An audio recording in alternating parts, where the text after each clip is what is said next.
नमस्कार, मी प्राध्यापिका मेधा दाते, लेखक क्रमांक 168, 16 जून. अशक्य ते शक्य करतील स्वामी. केवळ ही एक उक्ती नाही आहे. जगन्नियताला काय अशक्य आहे? अत्यंत आश्चर्यकारक खरोखरचा एक अनुभव आहे. भर उन्हाळ्याचे दिवस होते. कोणत्याही ऋतूची तमा न बाळगणारे 90 गाठलेले प्रचारक, म्हणजे सतत श्रीकार्यात व्यग्र असणारे एस.के. काका आणि दिंडे, हे पुण्याहून जयपूरचा प्रवास त्यांनी आखलेला असतो 16 मेचा कार्यक्रमाचा, आणि जायचं ठरवतात. पुणे जयपूर पुणे अशा सर्व रिझर्वेशन्स करायची अर्थातच जबाबदारी दिंडेची. दिंडे ते काम चोख करतो. रिझर्वेशन काकांना आणून दाखवतो. काका रिझर्वेशन पाहतात मात्र आणि भयंकर चिडतात. कारण अरे काय केलेस, असल्या उन्हाळ्याच्या दिवसात स्लीपर कोचने जाणार आहे का, AC डब्याचं बुकिंग करता आलं नाही का, म्हणून खूप रागावतात. पण तो म्हणतो, त्यालाही लक्षात येतं की आपण चूक केली आहे. खूप प्रयत्न करतात, नंतर पुन्हा रिझर्वेशन बदलून मिळतं आहे का बघायचा, पण त्यांना ते मिळत नाही. आणि शेवटी सारखं त्यांचं काकांच्या ओरडा खात तो प्रवासाचा दिवस उजाडतो. संध्याकाळी 7ची ट्रेन असते. 5 वाजता एकदा पुन्हा तिकीट बघितलं जातं. सवयीप्रमाणे तिकीट बघून पुन्हा एकदा यांना ओरडा बसतो आणि एकदाचे ते दोघंजणं गाडीत चढतात. आपला डबा बघतात, त्या स्थानावर स्थानापन्न होतात आणि मोकळा श्वास घेतात. पण गरमी आणि गर्दी यामुळे काकांची सारखी कुरकुर चालूच असते. दिंडेंना एकीकडं खूप अपराधी वाटत असतं की आपण काय चूक केली आणि कसं विसरलो, आणि ते आपले श्री स्मरण चुकलं बाबा श्री, यांना त्रास होऊ देऊ नका काकांना, असं मनोमन श्रींना विनंती करत बसलेले असतात.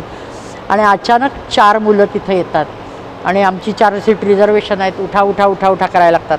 आणि त्यात त्यांची 2 सीट ह्यांचीच असतात. हे म्हणतात कसं शक्य आहे, आमचे नंबर आहेत, आम्ही उठणार नाही. मग ती मुलं म्हणतात, अहो असं कसं शक्य आहे, हे आमचे ते नंबर दाखवतात, तर त्यांच्या नंबरवरही हेच नंबर असतात. हे खूप गडबडून जातात. मग ते दाखवा तुमची रिझर्वेशन म्हणतात, तर हे काही केल्या दाखवायला तयार नसतात. पण मग शेवटी एकदा दिंडे बाहेर काढतात रिझर्वेशन आणि दाखवतात. तर ते म्हणतात, अहो बघा ही तुमची रिझर्वेशन AC आहेत. तर तेव्हा अहो AC कसलं, आम्ही साधं काढलं आहे म्हणून मी ओरडा खातो आहे, शिव्या खातो आहे, आणि साधं रिझर्वेशन आहे. आणि बघतायत तर काय खरंच ACचं रिझर्वेशन असतं. मग ती मुलंच त्यांना, म्हणजे काका पहिल्यांदा म्हणलेले असतात TC येऊ दे, आम्ही उठत नाही. पण ACच्या डब्यात त्यांचे नंबर आहे वगैरे ती मुलं खात्री करून येऊन सांगतात म्हणल्यावर शेवटी ते उठतात. त्याच पैशात, म्हणजे काय चक्क त्यांना, म्हणजे तेच तिकीट तेच, पैसे तेच, फक्त बोगी वेगळी. किती अजब आहे. ती मुलंच काकांना हाताला धरून नेतात, त्या डब्यावर बसवतात, त्यांचे तेच सामान उचलतात आणि एकदाचं त्या AC डब्यावर बसवतात. इतकं आश्चर्य वाटलेलं असतं. दिंडे म्हणतात की TC चार्ट बघू, नाही तर आपल्याला TC उठवायचा. पण TCच्या चार्टवर बघतात तर खरंच तिथं पण ह्यांचीच नावं असतात. हे कसं काय झालं बा. म्हणून आता सुखाने प्रवास सुरू झाला. खूप दगदग झाली होती, डोकं चक्रावून गेलं होतं, पण श्रीकृपेमुळं ते सगळं अद्भुत वाटत होतं. पण दोघंही दमलेले असतात म्हणून झोपी जातात. सकाळी उठल्यावर लांबचाच प्रवास असतो, तर त्यामुळं ते म्हणतात की जा तू बघून ये, जा त्या मुलांना सांगून ये, आम्हाला म्हणजे दिलं कोण आहे काय बघून ये आपला परत. म्हणून ते आपली चक्कर मारायला सकाळी सकाळी दिंडे जातात आणि विचारतात ती काल रात्रीची 4 मुलं आहेत ती कुठं आहेत. तर ते म्हणतात 4 मुलं कुठं, आम्हीच बसलो होतो, कुठली मुलं बिलं कोणी नाही. मग ते पुन्हा पुन्हा विचारतात, आम्हाला तिकडं घेऊन गेलेली मुलं. तर ते म्हणा, अहो तुम्हीच गेलात की नाही, आमचं सामान घेतलेली मुलं, अहो तुम्हीच नेलं की, आम्हाला माहीत नाही बाबा. म्हणजे कोणीच त्या मुलांना पाहिलेलं नसतं. पण ह्यांचं म्हणजे हा किती विलक्षण अनुभव. ते पळत दिंडे येतात आणि हा सगळा प्रकार एस.के. काकांना सांगतात. म्हणजे बापरे, ते केवढं अजब. म्हणजे खूप श्रीकृपेची जाणीव होती.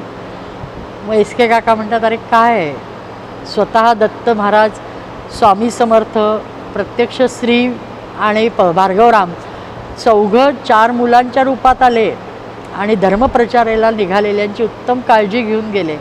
दोघांच्या डोळ्याला धारा लागतात, घळाघळ पाणी येऊ लागतं. आमच्यासाठी किती परिश्रम घेतलेत स्वामी. आमचे सामान उचललं, हाताला धरून आणून बसवलं, केवढी कृपा केलीत. काकांना आणि दिंडेंना आठवून आठवून धन्य वाटायला लागतं. असे अद्भुत अनुभव धर्मप्रचाराला गेल्यावर असंख्य येत असतात. मनाला विलक्षण बळकटी मात्र देऊन जातात आणि अशा वेळे मनावर कोरले जाते, अशक्य ते शक्य करतील स्वामी. धन्य त्यांच्या लीला आणि धन्य त्यांचे अनुभव.